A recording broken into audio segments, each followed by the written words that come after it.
Hey there. So we are in a time period of change, and specifically, there's an important shift happening coming up really soon here on January 20th.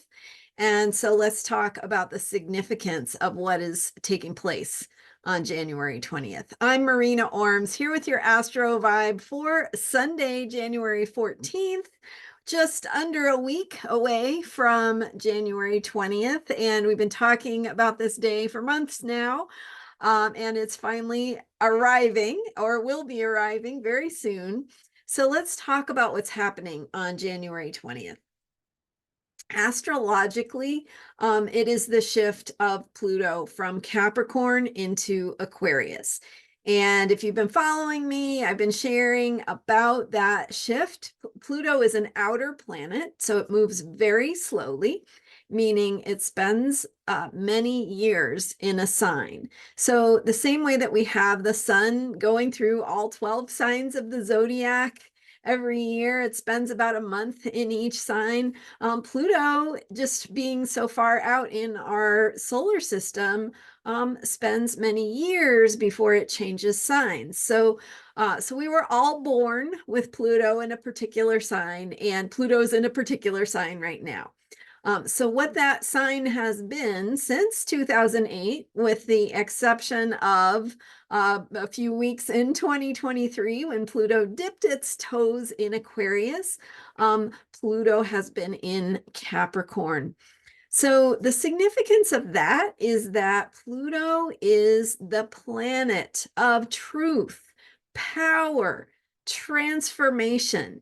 It is our deepest place of where we can't avoid or escape the truth of what is. And by confronting some of those more difficult truths, we can heal, transform, transcend, move through and beyond. But it requires a going into the underworld. So you may know Pluto, the god. Hades is another word for Pluto. Pluto is about the underworld. Pluto is that lord of the underworld. So the planet Pluto in astrology has to do with our own personal descent into the underworld. It's always there, it's always somewhere, right? So what does it mean when it's in Capricorn? And it can take us into some of those deeper places of where we have to be truthful, where we may not want to look at some of the truths.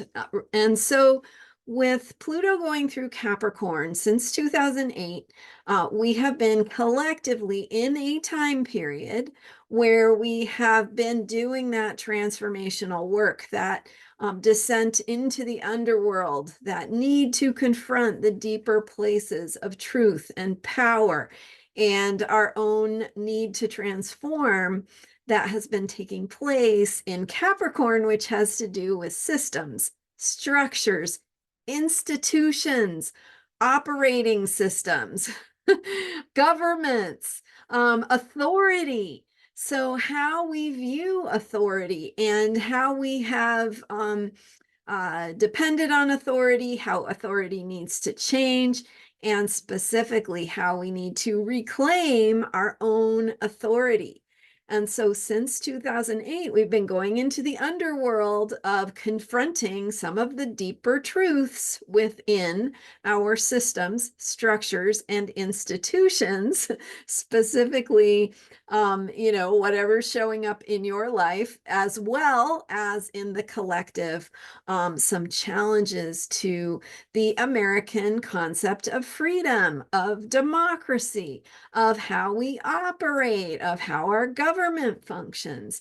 And there has been this Plutonian breakdown going on. So remember, Pluto is transformation. So what that means is that we can no longer continue operating the way we have. Our systems and structures that worked for us in the past are not going to be adequate going forward. So we need to confront the truth of where the weaknesses are in our systems and structures and institutions.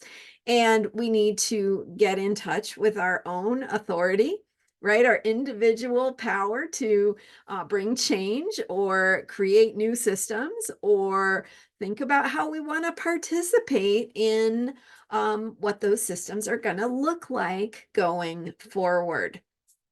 So that has been the work we've been doing since 2008 in the collective, as well as each of us on an individual basis has our own personal work to do, our own personal processing of our relationship with authority, how we step into and stand in our own authority, our relationship to father or father figure, to patriarchy, to the government, whatever ways authority may show up or need to be processed or healed within your own life. So, the ways that you need to trust yourself, big key there, a big theme is learning to trust yourself, because when we are counting on and depending on these external authorities, systems, structures, and institutions to take care of us, like a father figure or an external authority, we give away our power, right? We ask them to take care of us. We ask them to be stable, to protect us, to provide for us. Some of those themes that might come up when we think about father or father figure in our lives. And so our relationship to the government can be very similar to that. So we're on an individual basis. We are moving through, descending into the underworld to confront and transform some of those deeper places where we maybe are not standing powerfully in our own authority, or expecting our structures and institutions to get stronger. Maybe we are getting complacent or allowing them to deteriorate, become rigid, no longer can be adaptable and flexible to withstand the storms that may come, right? Just the same way a tree has to have the roots going very, very deep into the earth to be able to have the stability and the strength to withstand the storms and the wind and the things that may challenge its ability to continue.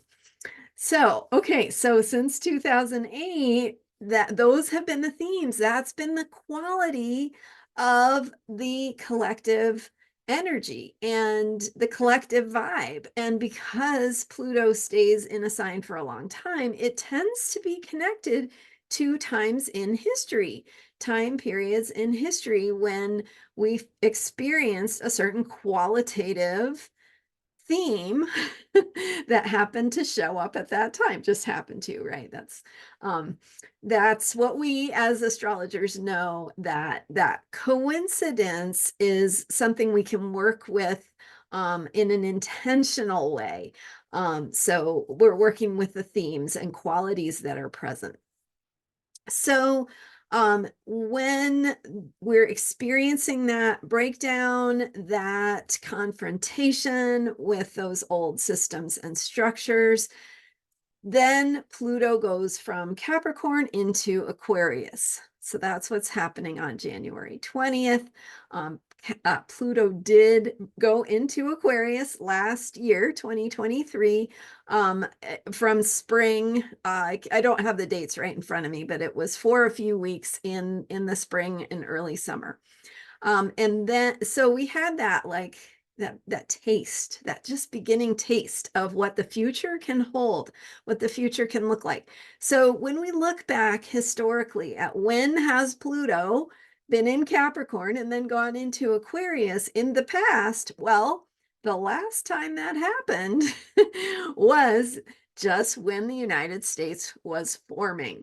So the time period when Pluto was in Capricorn in the 1700s was the time period when the American colonies were finding their own authority and rebelling against the old system of the monarchy and you know, all the details that went along with that, which I won't go into here, but you get the idea, right? It's like the throwing of the tea into the Boston Harbor, and the rebellion against the king, and the decision that we are going to stand on our own 2 feet. We are our own people. We are our own country. We're going to now, of course, when Pluto went into Aquarius, that's when we got when we had the process of actually deciding what we were going to be. So looking to the future, we're no longer just reacting to the situation of dealing with an authority, but we're actually contemplating what it's going to look like for us to create our own systems and structures and institutions. And so the Declaration of Independence, the Constitution, all those things came with that transition of Pluto into Aquarius. So we are here again. We are in this time period now on January 20th. The sun goes into Aquarius from Capricorn, which it does every year. The sun is in Capricorn from December, you know, approximately 21st through January 20th-ish. And then the sun goes into Aquarius. It does that every year. But Pluto doesn't change signs every year. So this year, Pluto is changing into Aquarius the same day that the sun goes into Aquarius. So we have a shift, a big shift in energy. Also that day, the moon, which changes every 2 to 2.5 days, but it happens to be changing from Taurus to Gemini, which is also an earth sign to an air sign. So 3 planets on January 20th are going into air signs. What does that mean? Well, earth signs have to do with the physical world, our limitations. It has to do with the way we have done things, and the way we get grounded, the way we orient ourselves, what feels like normal to us. And as we shift into air signs, we move into the realm of ideas.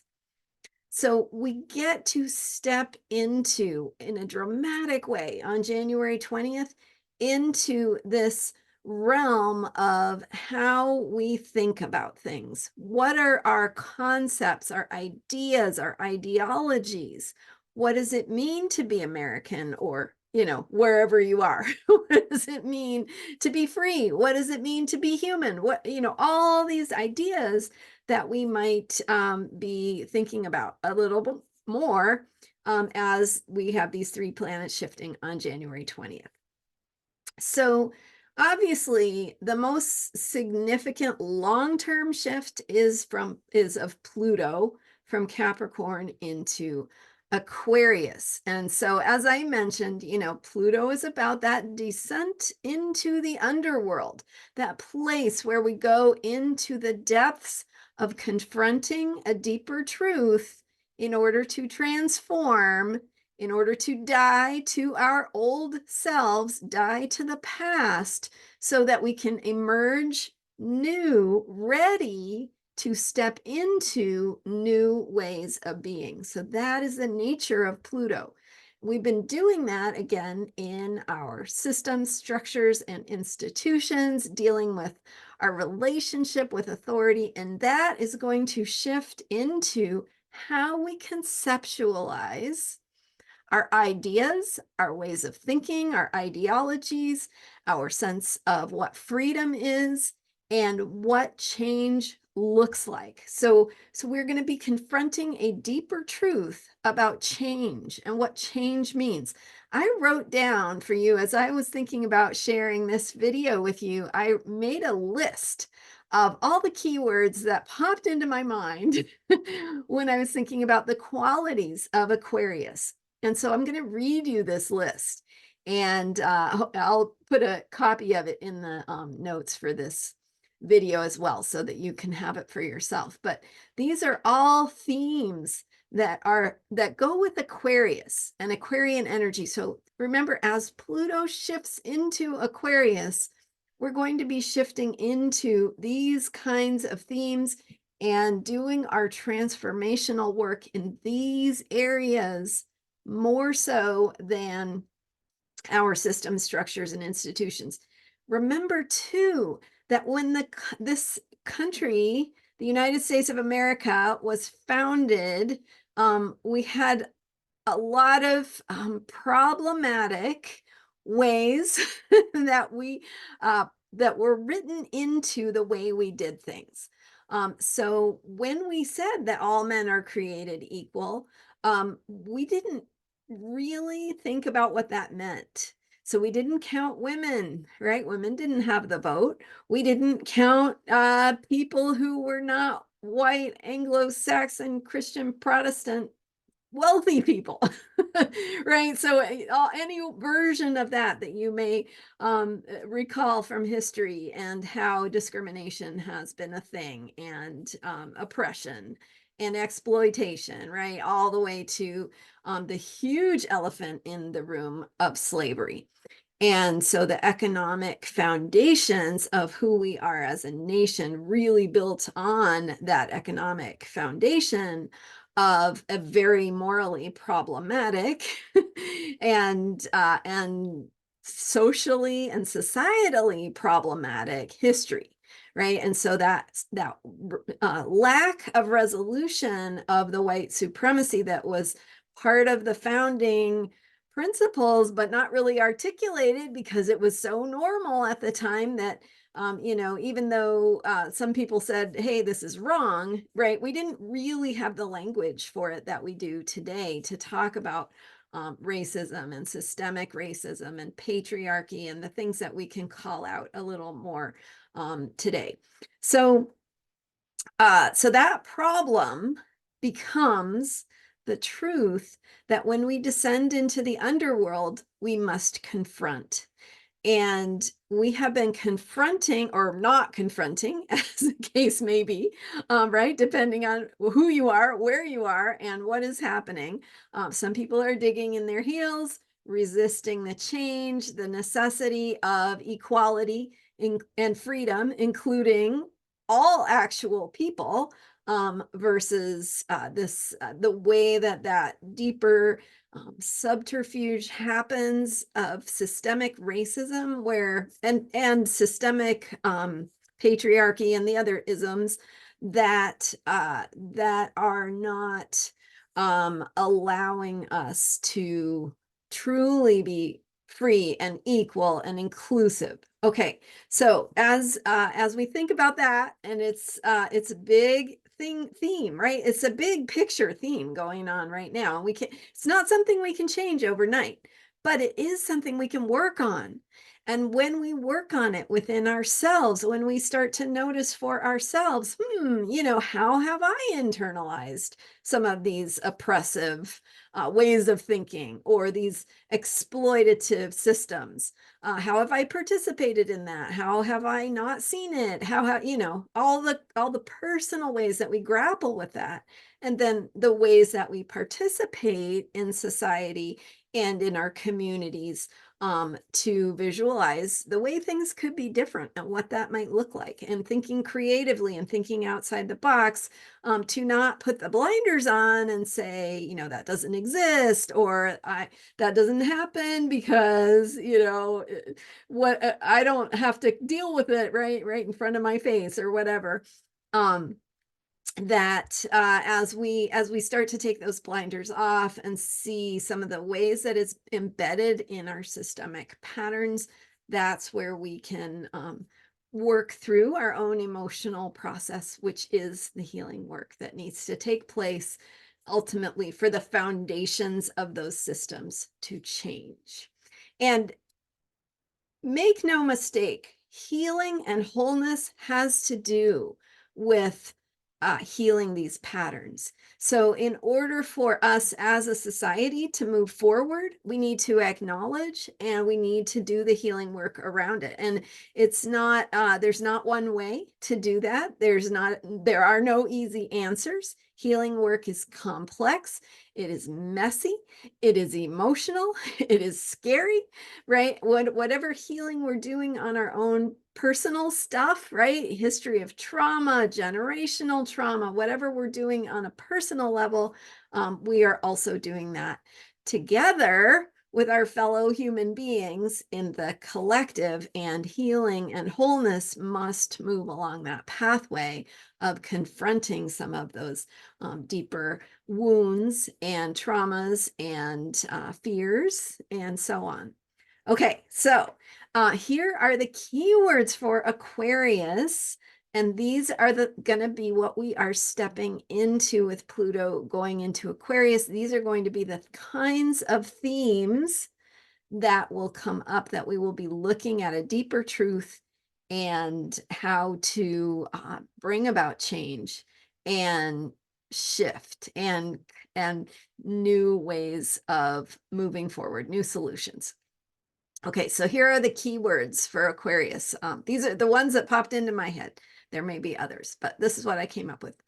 Resistance, rebellion, revolution, detachment, objectivity, invention, innovation, breakthrough, change, freedom, destabilizing, equality, democracy, future, isolation, alienation, social, friendly, groups, cause, as in a cause or a movement, grassroots, people, authenticity, and technology. So that's what I came up with, and I will put that list in the notes for this video in the description. So you'll have that list and just some interesting words to connect with and think about. Now, on a recent video, I think it was on Friday, January 12th, I talked about Aquarian energy with the moon. The moon went into Aquarius. And so I was talking about how Aquarius energy has to do with shift, with change, with breakthrough, with freedom. And one of the concepts that I brought in that I think is really important and powerful is this idea of creating from the future. So most of the time, we create our experience based on what we know. So we have habits, we have patterns, we have routines, we have ways of thinking about things. We have, from everything from your daily routine, what you do when you wake up in the morning, how you think about your day, to your way of thinking about a certain problem, where you're stuck in the old ways of thinking, that this is what's wrong and this is my limitation and I can't get past that problem, because we get stuck in things when we're in our old ways of thinking. We also have old habits, old emotional patterns, ways of feeling. When certain things happen, it triggers feelings for us. All of that can be rooted in our past experiences because there's safety in the past. We know how things worked then, right? So there's a feeling of comfort, even if we don't like it. There's a feeling of, I know how this works. Maybe we have a sense of control based on how we know things to be, or we understand those places of when we are operating in the past, when we are pulling our understanding and our framing of our problems, our situations, even our healing process. We can be pulling from our past experiences to understand, which is fine. There's nothing wrong with that.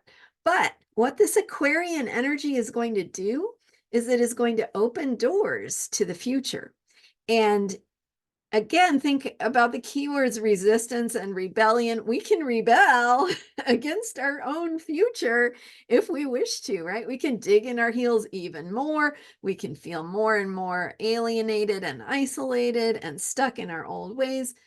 We can rebel against what is trying to change us, or we can do the healing work of moving forward and stepping into the possibilities inherent in the future, right? Because in the future is the unknown. It's what we don't necessarily know or understand, and it doesn't feel comfortable because it's not our usual. But also, that's where the solutions that our hearts want lie, right? It's invention, innovation, freedom, new ways of doing things. And so when we are open to that doorway of possibility, when we are choosing to look at things from the perspective of what might happen, what would that look like if my future vision was what I am creating right now, what we are on the pathway to, right? Maybe we're not there yet, but maybe we're on the way and I just can't see it yet. Maybe that is what we are creating, is my future vision of my ideals. By the way, those are two more words we could add to that list: vision and ideals, and ideology. Um, so thinking creatively, thinking outside the box, getting out of our comfort zone, getting out of our habitual ways of thinking and feeling and understanding and framing things, our old beliefs about what is possible, and stepping into the openness, the open-mindedness of Aquarius, whose highest possibility says there is nothing you can't create, right? Infinite possibility. And that can be intimidating because infinity is a lot. That's a lot. And we may not want to go there because we don't really know what Pandora's box we might be opening ourselves to. But at the same time, this is the opportunity to intentionally create our vision for the future. So when we remember that that time of Pluto in Aquarius in the late 1700s, early 1800s was that time when we were creating a new nation from nothing. From nothing, right? We were inventing a nation. So certainly we can upgrade, update, reimagine, reinvent our nation now, based in democracy, freedom, equality. What does it mean to truly have an inclusive society that provides opportunities and inclusiveness to all people? We don't need to other our neighbors, because it comes from fear. That experience of being afraid of someone who's different, which we don't want to admit because it's deep in our own emotional patterns, but that's where the healing work needs to take place. So as we reimagine what is possible, how we might get along together, how we might work to make things right, which is, what is right, our ideals about what is right, that is very Aquarian also. How do we make things right? And there is no one way, there is no one answer. We're not going to fix it all or solve it all necessarily, like with Pluto and Aquarius, even for the next 20 years, which is where it will be. But we have this profound opportunity to interact with our ideals, with what we think is right, to grapple with how we create things in a new way. Pluto in Aquarius was also the time of the French Revolution. Think about what happened then. Off with their heads. So, right, like, I'm not saying that we need, and it doesn't have to be violent. It does not have to be violent. What it needs to be is um, thinking outside the box. It needs to be creative. It needs to transcend and move beyond who we've been and how we think about ourselves and our own capacity to bring about change, how we think about our involvement in society. One of the things about Aquarius is that it means we all have to participate. It's about community. And so within community, we work together. There's an inherent sense of equality. We're not all the same, but we have that equal footing. And so we each bring our individuality, our individual perspectives as we each participate. And so one of the beautiful things about the age of Aquarius, which that's a whole different subject. I've shared videos on the age of Aquarius before. Maybe I'll do it again now that I'm bringing it up. But the age of Aquarius has to do with how we're shifting into seeing ourselves as active agents in the shaping of our own world, rather than looking to an outside authority to tell us how things work. So there's this tremendous ability to break through, get free from old ways of thinking, create things in new ways, reinvent, reimagine ourselves, step into creating what is right and true from that deeper place of truth and our vision of what we want.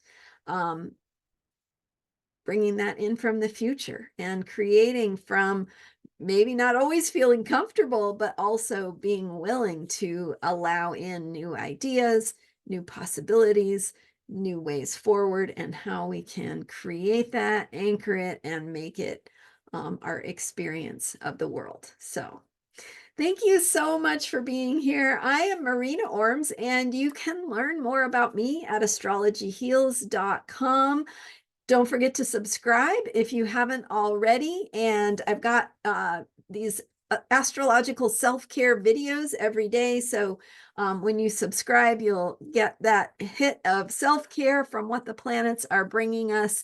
And this is a special one, thinking about what is happening on January 20th as we are in the middle of the Capricorn moon cycle and, bringing it back to the here and now. The current Capricorn moon cycle is about how we are going to stand in our own authority and what that looks like, and how we can work within our systems and structures, our rules, our limitations, to create things in new and powerful ways. So at that deeper level, we may have to confront some challenges, but it's also truly creative opportunity to shape things in new and perfect ways, right? Our highest ideals. All right. Thank you so much for being here. I'm Marina Orms, and astrologyheals.com is my website. Hit the subscribe button. Thanks for being here. Let me know what you think about this video. I'd love to hear your comments and share it with a friend. All right. See you next time. Bye for now.